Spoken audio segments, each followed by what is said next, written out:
সড়কে বিক্ষোভকারীদের লাঠিপেটা না করেই কেবল মাটিতে আঘাত করছেন, আর এতেই ছত্রভঙ্গ হয়ে যায় আন্দোলনকারীরা। মুহূর্তেই এই ভিডিও মন কেড়ে নেয় নেটিজেনদের।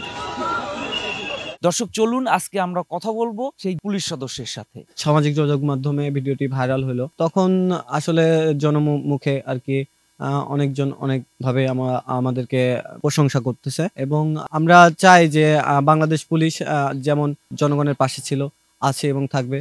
আমরা তাদেরকে আরো সেই আস্থাটুকু আনতে পারি যে আমরা যাতে ভালোভাবে তাদের সাথে কাঁধে কাঁধ মিলিয়ে বাংলাদেশকে গড়তে পারি।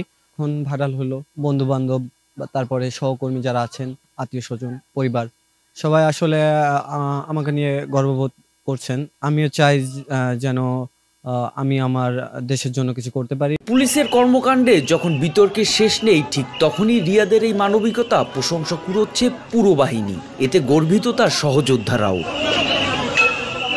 মানুষ বিভিন্ন সময় আমাদেরকে বিভিন্নভাবে মন্তব্য করে। আমার সহকর্মী, সে একটা ভালো দৃষ্টান্ত আমাদের সামনে নিয়ে আসছে।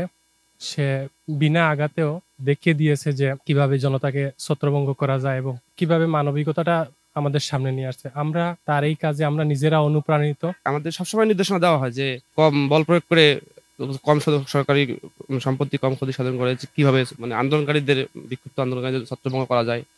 লাঠি দিয়ে, ভয় দেখিয়ে, একটি খাম্বায় বাড়ি দিয়ে ভয় প্রদর্শন করে অবৈধ ছাত্র জনতা বা বিক্ষিপ্ত আন্দোলনকারীদের ছত্রভঙ্গ করেছে। তো এই বিষয়টা থেকে আমরা অনুপ্রাণিত হচ্ছি।